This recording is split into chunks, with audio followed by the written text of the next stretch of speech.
I've got a dog who loves me and a cat who doesn't care. I've got a leaky back porch and an old creaking set of stairs. I've got a hammock in the backyard and catfish in the creek,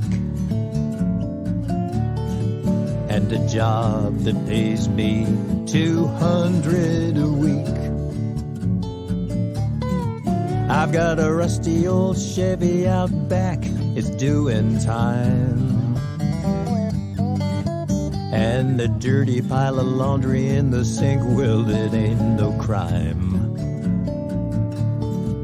I've got a broken down clothesline running through my front yard, and sitting in this easy chair sure ain't hard. She gave me 3 long years, then she said you must pick and choose. But that was 10 years ago, 10 years ago today. Now she's living in a mansion in L.A., and these Carolina pines, they sure seem fine to me.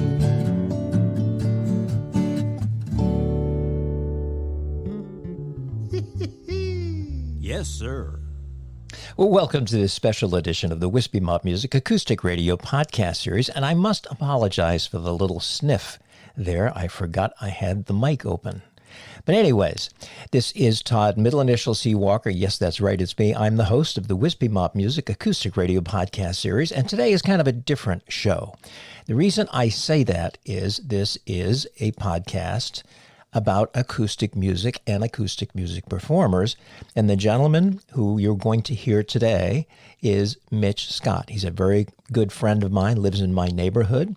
He hangs out at the Frederick Coffee Company in Frederick, Maryland, and he was part of a little crew that used to hang out with my buddy, or our buddy Ken, in the corner and talk about life and politics and you name it, sports, all kinds of things.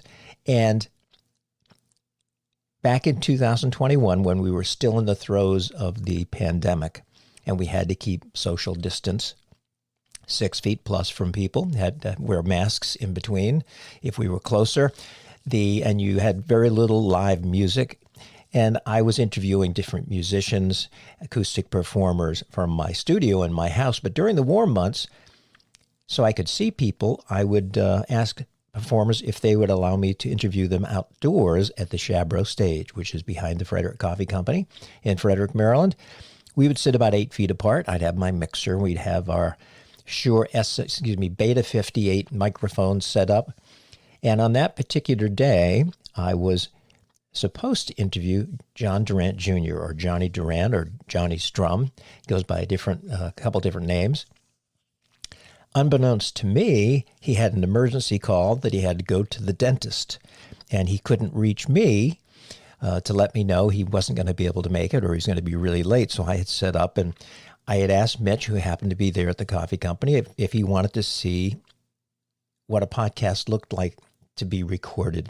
His wife was there and a couple other people. So they came out and they sat in the Adirondack chairs about 10 feet from the stage. And we sat there and we're all set and we're waiting for Johnny to show up. And about 12 minutes after, maybe 15 minutes after the agreed upon start time, I received a text from Johnny saying, "Hey, I'm so sorry I can't make it. I had to make an emergency visit to my dentist. I will not be there." And I thought, well, gosh, I'm all set up. And Mitch is a fascinating guy. I said, "Hey, Mitch, you want to come up and I'll interview you?" And he said, "Sure, why not?" So we got up there and his wife was there, like I said, and Jen was there. And I thought it would just be fun for you to hear about someone who's not necessarily musical, but who has had a fantastic and interesting life. And this is the interview with Mitch Scott. So what other adventuresome things have you done as far as maybe skydiving, bungee jumping? I never really had an interest in bungee jumping, but I have gone skydiving.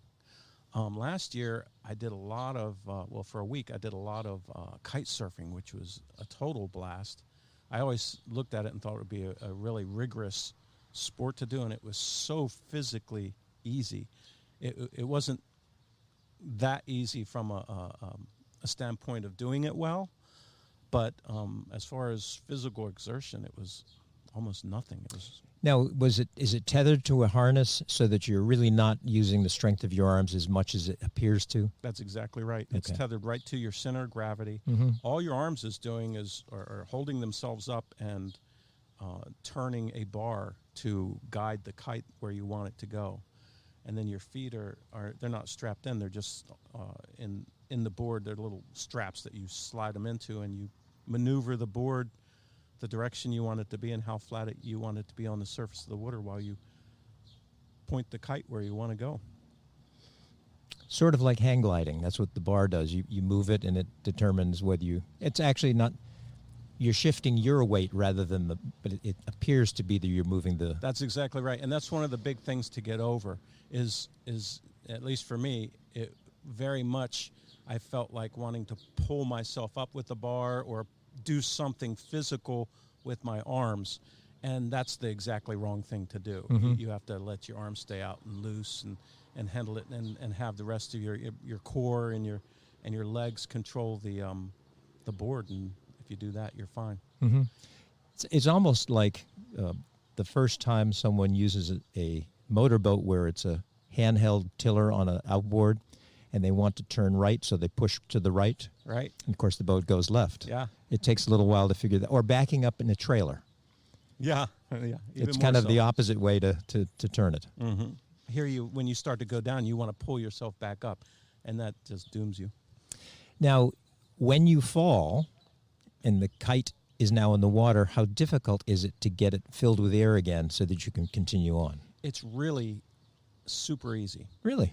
Well, part of the reason is because the leading edge is fully inflated. Ah, it's like a balloon. Yeah, so it floats. The leading edge does. The rest of it does not. There might be some ribs that are inflated also on it.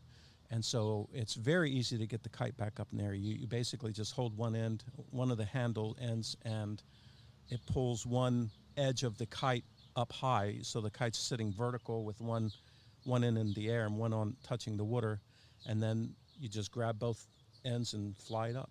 It pops up. It pops right up. You just have to watch out because you kind of have this 12 o'clock point that you don't want to bring the kite through. You want to keep it on one side or the other because it's very powerful. You know, when you cross that 12 o'clock, it just lifts you, and it threw me a couple times, like 10 feet up in the air, just like before you know it, you're flying through the air if you do that. So it must be exhilarating. It is. That's a word that's underused in our society, isn't it? Exhilaration. Well, I have another exhilarating experience since you were asking with hang gliding. Oh, you have hang glided? Barely. I'm not sure it really qualifies as hang gliding. Hang crashing maybe. But at the Outer Banks at a place called Jockey Ridge, they have big sand dunes, really big sand dunes, like hundreds of feet high. They're really cool. And so I took like a 5-flight lesson there. And it's very nice. They do a good job. They teach you the safety stuff. And they have you on a tether, and they start you at the top of the dune, and you come down, and you want to follow the contour of the dune as you go down, and they're teaching you how to flare out and land on your feet, which is really cool. And so you do it the first time, and you don't quite do it, but you learn something, and you do a couple other times, and you get like little teeny turns in there coming down. And then, I was led, I think, on my last one, I was like, okay, I got to get more than this. So I pushed the bar up to really go up, to like leave the guy with the tether behind, right? And so, the slope goes down. If you just go horizontal, you immediately are, 100 feet above the ground. You're really high above the ground. If you push up, you're even more. So I pushed up, of course, too much, and went into a stall. And I immediately recognized I was in a stall. I was like, okay, I don't want to overcompensate and just, do stall, and bad stuff. So I'm just going to pull it down nice and slow, and I'm watching the ground, kind of like I'm floating there, but the ground's starting to come towards me, and I'm just pulling it down. I'm just going to do this very and then I'm like on the ground, and and there's two guys with shovels digging the digging the hang glider out of the sand. Evidently, you weren't watching this, were you? Oh, you were watching it. We're speaking to Carolyn off mic here. Yeah, the ground, once you start falling, it's fast. So what was the instructor's reaction? Was it, oh, my God, my kite? Or, are you okay, sir? His first reaction was, are you okay? Because, after something like that happens, that's when they usually tell you, like, yeah, we have more people break their collarbone that way. It's like, oh, really? Because the big bar in the center of the kite hits your helmet and slides off and hits your shoulder. And it did mine. It just didn't break mine. And then it's like, usually, I don't know if they were just complaining, but it's like, usually it's not buried this deep because, you've got the aluminum of it, and it's just buried deep in the sand from going straight down into it. So you are the only friend who I know who has crashed a hang glider and lived through it. I hope you don't know anybody who's crashed one and didn't live Not through that I personally knew, no, but knew of. Well, that also inspired me to never go jump off one of those big rocks on top of the mountain and hang glide off of there. Well, like the one up here in Blue Ridge Summit. Yeah. There's one up there and I drove up there one time. I was showing a house, finished the showing. I thought, well, I'm going to find this jump-off spot that I've heard so much about. It's almost like you're driving into nowhere, and you get out, and it's this big rock, and I got up, and I stood not on the edge, but where it starts to slope down, and looked and went, oh, that's a long way down. Yeah. I would imagine that you don't do that jump off until you've done many of the sand dune ones. Yeah, I don't see myself ever reaching that point. Now, have you flown an airplane, like over here at the Frederick Airport? No, I haven't. I always thought it would be really cool to fly one of those big, long gliders. Yes. Yep. And I think I would thoroughly enjoy that. I do miss seeing them when they used to tow them up. Yeah. And you'd see them break away, and, of course, they go in different directions. It used to be a lot more in summer days like today. Yeah, I'm not even sure they still have gliders over there. They've got that whole separate to the north side of the airport, that whole hangar where they used to hang out. I don't think it's even in use anymore. Really? Yeah. Yeah, that's too bad. And it could be because of the tower, but I don't know that. It might. Yeah, maybe they just have so much more traffic. I think I saw a pretty big aircraft land there a couple weeks ago. They've extended the runways too, right? I'm not sure if they've extended them yet, but they're in the process of. They may have extended because they took away the Waffle House, made them close. I remember that. And that was not to the liking of the owner because that was his most profitable location, evidently, if I recall the article in the newspaper. And it wasn't so much that it was in the flight path, but evidently there has to be so much space either side of the runway within so many feet from the end of the runway, and that building was the only one that had to go. Tough luck. Yep. So what else you want to talk about there, Mitch? Let's see. I mean, I have all day. I don't know about you. I have done the JFK 50-mile hike a couple times. Hike or run? Well, I think it actually is called hike/run. Hike/run. Some people run it. I know that when I first did it in 1972 or 3, the record was like 5.5 hours, which is pretty good. It's actually not 50 miles, it's 52 miles. So why do they call it 50 mile? I guess it was just easy. I don't know. Yeah, maybe. It's the JFK 52 mile. I don't know. They could do that. And so how much did you hike and how much did you run? Well, the first time I did it, I used to do it in the spring. The first time I did it, I was 11 or 12, I forget. But I was You were 11 or 12 years old? Yeah. When you did it? Yeah. Well, I didn't finish it.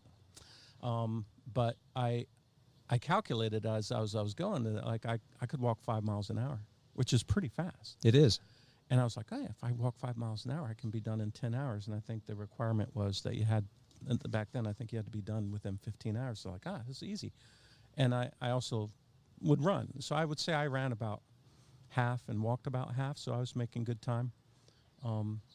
The reason why I didn't finish is because Well, normally you have people meet you at checkpoints and give you water or different support, especially back then there wasn't really much.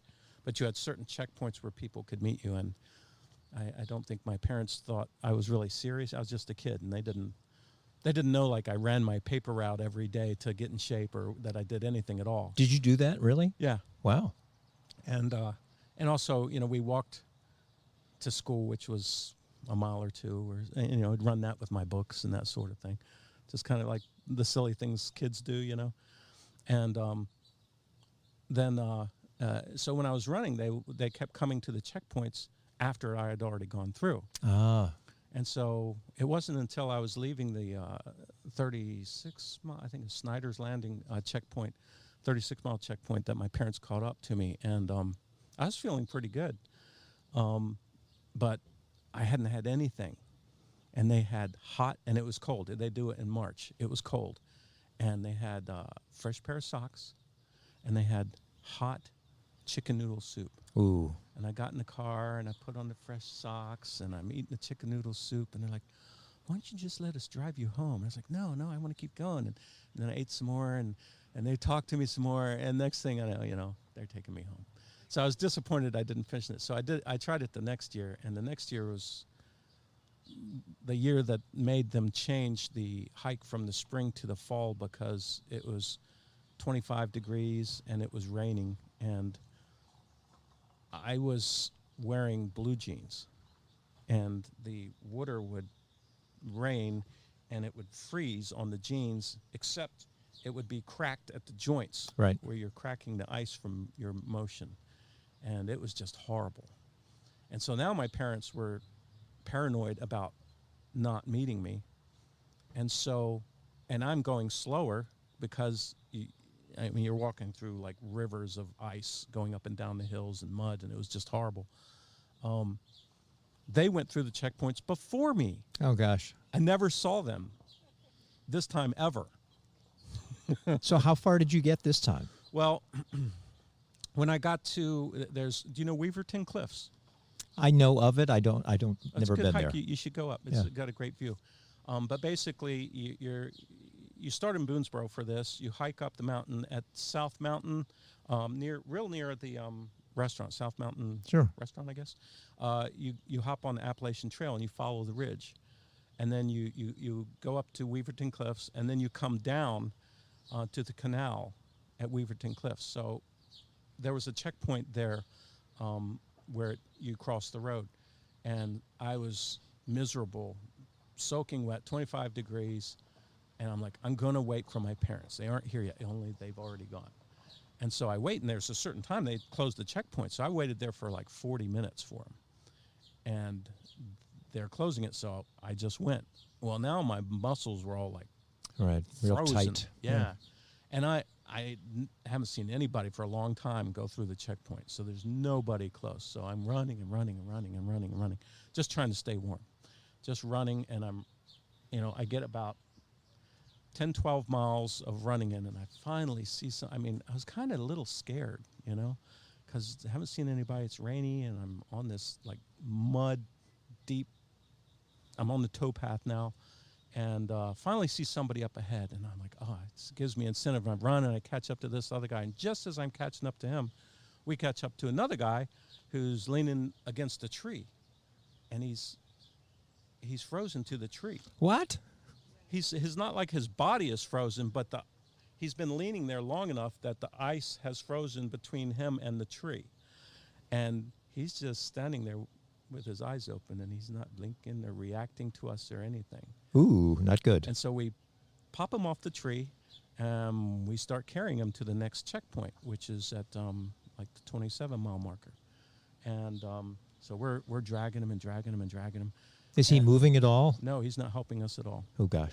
And the way that the next checkpoint is just this little road that goes on the other side of the canal from the towpath that you're running on, and it parallels it. And so you also it go back that same way. So it's got a little parking lot, but then like the way we're running, if you're exiting that parking lot, you're going the opposite direction from us. And so we're carrying this guy, and we know we got to be. It seems like forever. We got to be getting close to the checkpoint, and then we see a car going down this pathway, leaving the checkpoint, and we don't see any other cars. So we drop the guy, and we dive down in the canal, cross the canal, trying to cut off this guy. The other guy with me just collapses. He's done.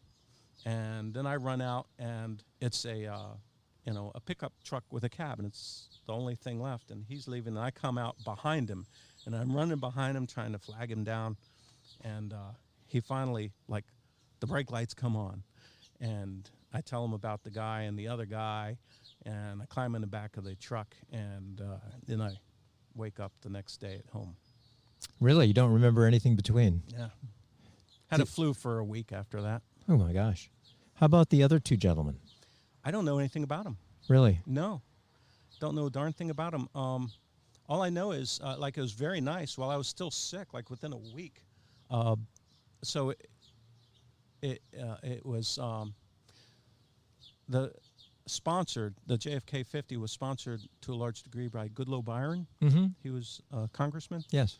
And he had recently died, I think. I'm not sure. Anyway, his wife came to our house and gave me a 50-mile like medallion or something? medallion, yeah, even though I didn't finish. So that was really nice, I thought. Well, basically hopefully what you did was saved the fellow who had been frozen to the tree, saved his life, and maybe even the second gentleman as well. I mean, I hope they both made it. Yeah. I mean, I was 12 or whatever, and I'm not, I didn't actively pursue following up on it, not for any particular reason. I mean, of course, back then there was not like you could check on Facebook or the internet or anything like that. But that's the year that they had a lot of people get in a lot of trouble, and they moved it to the fall, which was much better. Mm-hmm. So is that the last time you did anything of that sort? No, always kind of bugged me that I didn't finish that. So when I forget how old, 40, 41, something like that. Just a couple of years ago. Yeah, just one or two, maybe more years ago, I went and did the JFK 50. Oh, you did do it again? Yeah, I finally finished it. Wow. So that was good, but I would say I was more prepared as a kid than I was as an adult for that. Really? Just because you had run during your paper route and things like that? Yeah. You had more time, basically. Well, that, and I just have always, I developed an Achilles heel issue in my right heel, actually, kind of both, but mainly my right heel. And it prevented me from being able to do any regular running, or especially long running. I mean, I could do it, and then it would be no good. And so I was trying to baby that along and keep that going and work out. So I was trying to do walks and things, and I just didn't do it right. And I did a lot of things wrong. I didn't pay attention to my blisters soon enough, so my bottom of my feet just became total one big blister. Ouch. And I was really... He was easy to live with for a while, wasn't he? I was really concerned about my Achilles, so I had packed my Camelback full of protein drink. And I'm trying different, nutrition to get to my Achilles. But I put... my ratio of solids was too much, and so although I didn't realize it, I was dehydrating myself. Yeah. And so when I got to about the 48-mile marker, you're on the road again. You come up off the canal and you're on the road, and it was actually kind of interesting because I started the race with my brother-in-law, and he's the tortoise. He's just steady. He goes the same pace the whole way, and so we started off, and he's going a pace, and I'm only running on flats. For my Achilles, I'm running on flats and walking up and down the hills. And so we're seesawing back and forth and passing each other all the time, except I end up going a little bit faster, and after about 20-mile mark, I don't see him anymore. And then at the 48-mile mark, I was feeling great. At the 22-mile mark or whatever, 21-mile mark, I was feeling great. I'm running and just making great time. And then my Achilles kicks in, and then I'm running less and less and less. Very quickly, I'm just walking. And there's 2 heats to the race. One starts at 5, one starts at 7. The slow guys start at 5. That's when I started. So at about the 22-mile mark, that's when the guys who are running and going fast, the first couple of them started going by me, and like I was tying my shoe one time, and one goes by, and I finish tying it, and I get up, and I'm like running right behind him, you know, for like 20 seconds before I realize, what am I doing? You know? But anyway, after that, I spent the next 30 miles having literally 1,500 people go by me as I'm slowing down. I'm calculating in my head, okay, as long as I keep this pace, I'll be done in 9 hours. Okay, as long as I keep this pace, I'll be done in 10 hours. It kept slowing down, right? It was like, I'm actually never going to finish. And so anyway, at the 48-mile mark, I'm like walking in front of cars. I'm completely dehydrated. I can't walk straight. I don't know it. You know, I'm not even recognizing it. And then, like, I'm walking in front of a car's headlights, and my brother-in-law finally caught up to me, pulls me out from in front of the car's headlights, and then, like a mile later, we ran past a stand that had water. I drank 1 cup of water, and I drank more than that, but I drank 1 cup, and I immediately was perfectly fine. It was completely immediate response, which was nice. Yeah. But I will say, in the last mile before I finished, the founder of the JFK 50, I should remember his name. It starts with an S. I can't remember his name. Anyway, he's whatever years old. He's older, much older than I am now. He's bent over. His head is, you know, like permanently cocked to the side for whatever reason. He passes me.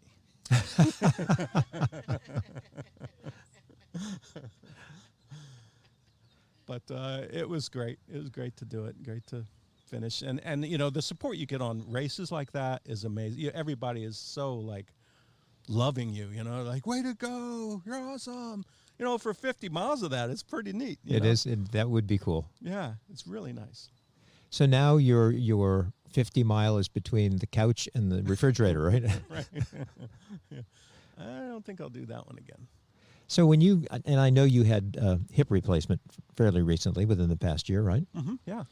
And I asked you earlier, because you rode up on your bike, how are you doing as far as recovering? Good. I have a ways to. I would say I have a ways to go, but I mean, I played ultimate frisbee last week. I went to the beach, as I told you, and did a lot of body surfing and had a ton of fun in the waves. Went for a lot of walks, and been mountain biking a little bit, doing tennis, playing tennis. So really living a good life. I just am looking forward to it getting completely healed and in synchronicity with the rest of my body, which I can tell, but nobody else I'm guessing can tell. Now, do you find that from a mechanical standpoint, you have to do things slightly differently than you used to? I don't find I have to, like, it's not something I need to consciously think of, but like I was telling you before, when I was running after Frisbee that was just out of reach, and I kind of was like overweighted in the front, normally where it would take like 2 steps to just stand up. My left foot would move quick, but then my right foot didn't move as quick as I thought it would, so it took me like 10 steps to not fall, because it just wasn't, whatever, strong enough, quick enough, agile enough, not enough muscle build up there again yet, whatever it is. So for those of us who have not needed or wanted to have a hip replacement, who may have to in the future, tell us a little bit about going in and then coming out, and how quickly or how slowly the initial recovery was where you were. Because I don't think I saw you, I think, on your first or second venture outside the house. Yeah. And I'm thinking that was, what, 5 weeks, 4 weeks, 6 weeks? Probably at least 4 weeks, more like 6 weeks, I would guess. Everybody is very different. I think you have to be careful that way, and I was definitely different because I saw my doctor. I was very concerned about it after even just a week, and I went to see my doctor, and they're like, "Oh, it's way better, isn't it? Doesn't it feel amazing now?" And I was like, "No, it's horrible." And they're like, "Oh, well, I don't know." They didn't have a lot to say. It was like, "What's wrong with you?" And so, like, the first 2 weeks were miserable. Like, I'm going to really make a huge effort not to get it done on my other hip. I never, ever, ever want to go through that experience again.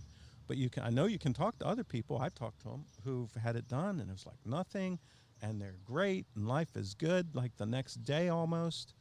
So that's what I'm saying. I think it varies a lot for a lot of people.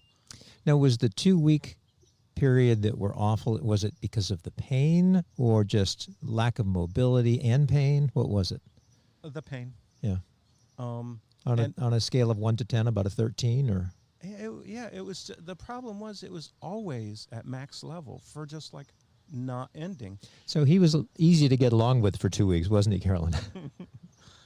And the other thing that made it worse is like you don't know what's happening. You don't know, is there something wrong? Right. Especially when it's like, well, I was fine after 2 days. It's like, well, that doesn't sound right. And then I also have been injured a lot, but not had an amputation and a replacement like this one before. And so I wasn't getting the feedback from my body I was used to and the way I was used to. And so I didn't know what to do to make it. Should I exercise some more? Should I do this? It was very weird. The feedback was different from what I was used to. So I was kind of lost. Definitely felt completely out of control, and you don't like that. Now, did the doctor come up with a reason as to why it was a slower recovery for you, maybe than someone else? Well, yeah. I mean, they were guessing. A lot of the people that get it done are, a good 15, 20 years older than I am. My age. No, I don't think they're that old. Gosh, the last time I went fishing, I didn't catch anything. I guess it hasn't improved at all. No, I don't know how old you are, but you look more like within 5 years of me, I'd say. It was more that the more issue that it was a woman doctor. She had more of an issue with the old women having their bones be like butter. And they didn't have hardly any muscle, so it was easy for her that way. Whereas she, like, first time she saw my x-ray, she said, "Oh, those bones are great. I can't wait to drill into those."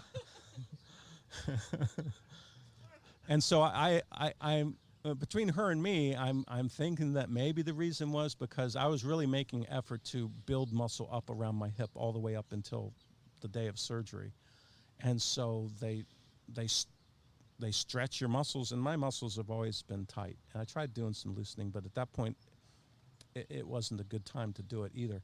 But and I think it just ripped a lot of muscle. And took a while for it to kind of be untraumatized. Yeah, and I mean, who knows? I wonder about it all the time. What was so different? Part of it was like, okay, it feels like it's getting a little better. I can do this thing, or just a matter of putting weight on it, and it's like, oh my God, that was horrible. A day later it would be horrible, and I'm not sure exactly why, and I'm guessing it's because I did this other thing where I, quote, pushed it, which I would like not consider it remotely pushing it, but I guess it was now. Mm-hmm. I don't know anymore where zero is. So that's my guess, and the doctor's kind of guess as to why it was that way. So how about knee replacement? No. Well, my knees are doing great. So, I mean, actually, the way I found out about my hip is I went in because my knee was bothering me to the orthopedic, and he's like, "Yeah, you seem like you're walking a little funny. Let me do an x-ray of your hip, too." And so he took an x-ray of both of them, and he came back and said, like, "You have the best knee I've ever seen, but you need to get a hip replacement." And that was 12, 13 years ago now. Oh, it was that long ago? Yeah. Wow. So what does the future hold for Mitch? The future. I mean, work-wise, because you're going into the office occasionally, but you're probably working from home as much as you can, I would imagine. Yeah, that's exactly right. There's lots of work to do right now, more than I can do.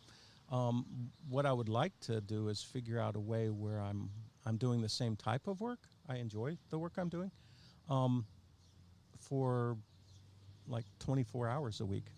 That would be optimal. And then that I could start thinking of doing other neat things, whatever that might be. I'm not sure, but anything from, I don't know, trying to invent something to anything. I don't know. I just... So what, from an invention standpoint, have you had ideas? Not really. I mean, I did invent the mountain bike that is postless, just somebody stole it from me. You know, it's one of those deals where I thought of that first, but I didn't do anything, you know. But I met a guy in Frederick, in one of those nice houses over by West College Terrace or something like that. And I just met him at his house, and he was an inventor. He is an inventor. Now, he is probably like 85 years old, and he had a business in Frederick. He had, I think, like 120 people working at his business. Wow. For a while, and then he sold his business, 10 years ago, and his son to a bigger company. His son's a vice president at this company. He kept part of the building that he built. He kept like one floor out near English Muffin Way, and he just keeps it to keep doing fun inventing things. He's a tinkerer. Yeah, so he goes in at 10 o'clock in the morning, and he comes home at 3 or 3:30 in the morning, but he's there, and he has like a guy who comes in and works, you know, that works for him, like one guy, because there's some lab stuff and some tinkering stuff, and more than, you know, he's done a lot of it, so he knows what he's doing. And I think that's a wonderful way to, you know, go through life, doing what you like that. And So I have a suggestion. Is you're probably like many folks, you're sitting in your car at summertime, you have the AC on, you may be listening to the radio, windows are up, and you don't hear the siren of the police car or the fire truck or the ambulance come behind you because, one, there's too much noise internally. Two, you don't see it necessarily because there's a car behind you. I've always thought it would be a neat little thing to have in every car manufactured, and also that you can retrofit. And it is basically just a little electronic receiver that when you're within a half a mile, or maybe it's a quarter of a mile, and the sound will change depending on whether it's approaching you or coming from behind you. So it's audibly just louder than whatever your radio or your conversation would be, to be able to identify the fact that, oh, there's an emergency vehicle somewhere near, I need to pay attention. I think that's a great idea, and I seriously want to work on that with you right now. I have ideas on your idea while you were talking. Okay. I think it's...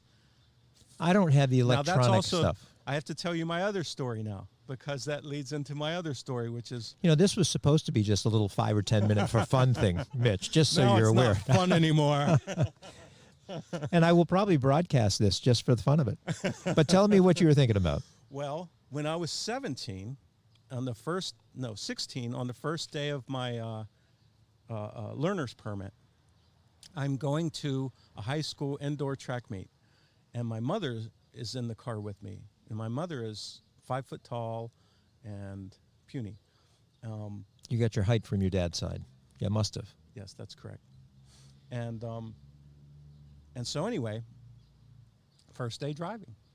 It's 7 o'clock in the morning, and I'm coming down Market Street, getting ready to turn left into the gym parking lot at TJ. And it's kind of a graceful curve to the right to the road, and then you turn left. And so I'm hugging the line, getting ready to turn left, but it's a wide road. And this relates to your invention idea, which is awesome. I don't know that there's this hook and ladder coming up behind me until he's right there. I see in my rearview mirror this hook and ladder just getting bigger in the mirror and like bearing down on me, and it's looking like he's going to try to squeeze between me and the curb on the right. And I'm like, there is not much room between us. And so I immediately, I'm coming up on my turn, I'm already slowing down, and I turn hard left. Well, he was going fast enough that he was actually like swinging around to the left. He was goodness. swinging to the right to swing to the left. So he ran right into the side of the car, turned the front wheel to the left so that, like, I've immediately lost all control of the car. And every time he tries to turn left to, like, get away from us, the car just runs right back into him because he's permanently bent the wheels towards him. So he tries that a couple times, and then he goes through a telephone post, and he goes through 50 foot or 100 foot, or I don't know how far, long ways of the stone wall. Oh, gosh, at the Rose Hill Manor. Yes, exactly.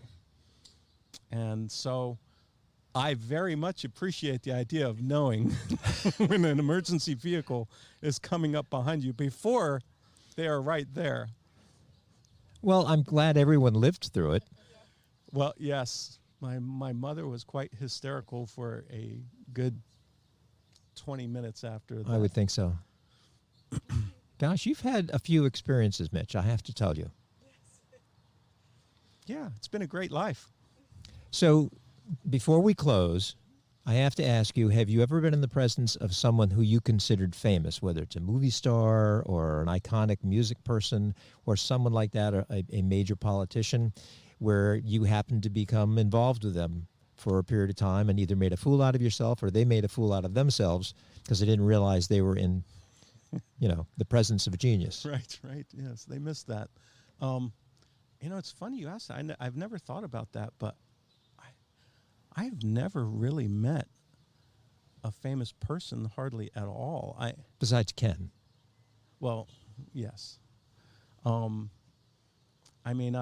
was in I really haven't. I was in a taxi at Dulles, one of those air taxis with Jaws from the James Bond movies. Yep. And I was too scared to say anything to him. But he was sitting across, and he was very impressive. And then the only other famous person I think I've ever been close to was Ted Cruz when he was here in town. Yep. But I'd never got involved with either of those guys. Well, that's an interesting question, though.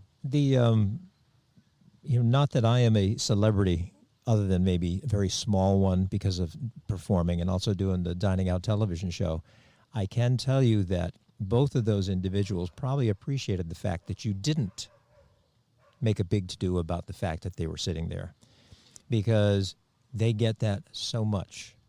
It is very difficult, especially for movie-type people and maybe some of the really huge music icons, to have a normal life. You can't go to a restaurant. When the height of my Dining Out television show, when my sons were probably middle school or what I used to call junior high school, and we'd go to the Pizza Uno or whatever it was, and in the course of a 45-minute dinner, 10 or 12 people would come up. Hey, I love your show, this, that, and the other thing, can I get your autograph stuff? And that is in a local cable television show. Right. So that's probably really nice, too, but then, your family is like, hey. Well, and they get used to it. Initially, they go, what do those people want, Dad? And it's, but I can imagine how difficult it is for someone who is, quote, famous to do normal things. We see these photos in many of the Us and the People magazines they'll say, photographer catches Katie Holmes at the supermarket, obviously coming from the gym, no makeup, whatever. And it's kind of like, well, everybody does that. It's just that I guess most people or some people expect them to come from the gym fully made up, and, it's just not the way life is. And I'm sure some of them do it just to kind of hide, especially women, because with and without makeup is because of a lot of makeup and the way some of these glamour makeup, when we see them in celebrity shows, there's such a contrast. For men, because most of us, besides you and I, don't wear makeup. So people don't notice the difference when we're jogging, other than the fact that we're glistening rather than not. So glistening. So no famous people. So how many famous people do you think have seen you and said, oh, there's Mitch? Yeah. Well, let's see. what did that owl do? How many licks does it take to finish a Tootsie Roll? 0. Well, this has been a lot of fun. I hope you're enjoying it. Yeah, that was fun. Thanks, Todd. And we're actually going to go out with a little bit of music from John Durant Jr., who I will be interviewing the next time. I will send you an MP3 of this just so that you have That'd be awesome. have it for fun. I may not actually air it on the show just because it's supposed to be about acoustic music. But has this been fun for the two of you? I never would have known any of the stuff about you, Mitch. This is great. Yeah. All you have to do is ask. Put me on your podcast. Yeah, that's right. Put Mitch on your podcast. So we're going to go out now with a little bit of music from John Durant Jr., Elevation Road. It's a song that his dad, John Durant, affectionately known as the Troubadour, wrote the lyrics.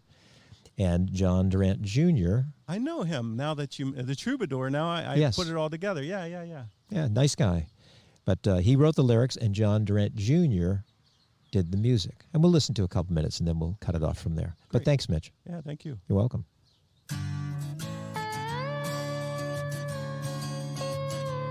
It's too bad you girls can't hear the music. It's really good. It is. Got a little George Harrison-y here. It is a lot, yeah. Every day I walk right up to strangers on the street and tell them things about my life I think are really neat.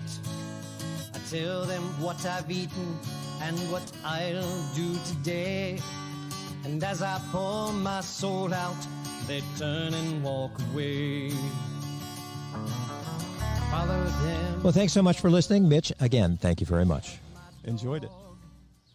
Well, thanks so much for listening to this edition of the Wispy and Mop Music Acoustic Radio Podcast Series. And the one thing I did forget to mention, I think at the beginning of the show, was the song that led into the show is one of my songs. We're probably about 90% into the final mix. We do need to add a little bit of percussion, but that song was titled Fine to Me.